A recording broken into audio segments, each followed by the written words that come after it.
Mivi speak വീഡിയോയുടെ പുതിയൊരു വീഡിയോയിലേക്ക് സ്വാഗതം. ക്ഷാമബത്തയ്ക്ക് കുടിശ്ശിക അനുവദിക്കാത്ത രാജ്യത്തെ ഏക സംസ്ഥാനമായി കേരളം. വിശദ വിവരങ്ങളിലേക്ക് കടക്കും മുമ്പേ ചാനൽ ആദ്യമായി കാണുന്നവരാണെങ്കിൽ സബ്സ്ക്രൈബ് ചെയ്യുക, ലൈക്കും കൂടി ചെയ്ത് സപ്പോർട്ട് തരിക.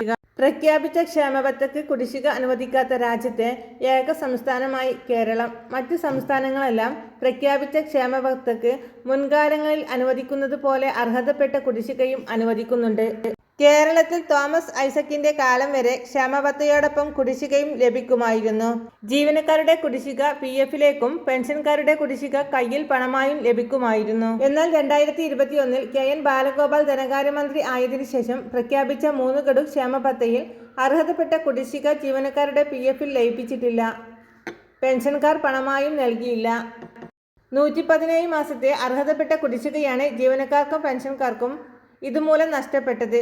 ക്ഷാമബത്ത പ്രഖ്യാപിക്കുന്ന ഉത്തരവിലും കുടിശ്ശികയെക്കുറിച്ച് മൗനമാണ് പുലർത്തുന്നത്. എന്നാൽ IAS, IPS, ജുഡീഷ്യൽ ഓഫീസർമാർ എന്നിവർക്ക് കേന്ദ്രം പ്രഖ്യാപിക്കുന്ന മുറയ്ക്ക് ക്ഷാമബത്ത കേരളത്തിലും ബാലഗോപാൽ അനുവദിക്കാറുണ്ട്. കുടിശ്ശിക പണമായി ഇവർക്ക് നൽകും.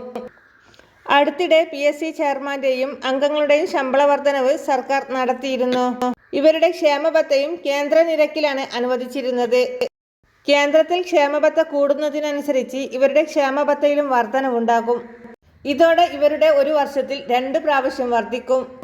ക്ഷേമബത്ത കേന്ദ്രം പ്രഖ്യാപിക്കുന്നതിന് സമീപ സമയങ്ങളിൽ തന്നെ കേരളത്തിന്റെ അടുത്ത സംസ്ഥാനമായ തമിഴ്നാട്ടിലും ക്ഷേമബത്ത ഉടൻ അനുവദിക്കും. കുടിശ്ശിക ജീവനക്കാർക്കും പെൻഷൻകാർക്കും അനുവദിക്കുകയും ചെയ്യും. എല്ലാ സംസ്ഥാനങ്ങളിലും ഇതേ മാതൃകയാണ് ഇപ്പോഴും പിന്തുടരുന്നത്. കേരളത്തിൽ മാത്രമാണ് ഇങ്ങനെ ഒരവസ്ഥ. രണ്ടാം പിണറായി സർക്കാരിൻ്റെ കാലത്ത് ജീവനക്കാർക്ക് ആകെ അനുവദിച്ചത് 3 ഗഡു DA ആണ്. 6 ഗഡു DA ഇനിയും അനുവദിക്കാനുണ്ട്. അനുവദിച്ച DA തന്നെ തനത് ഓരോന്നും 39 മാസത്തെ കുടിശ്ശിക കവർന്നെടുത്ത ശേഷമാണ്.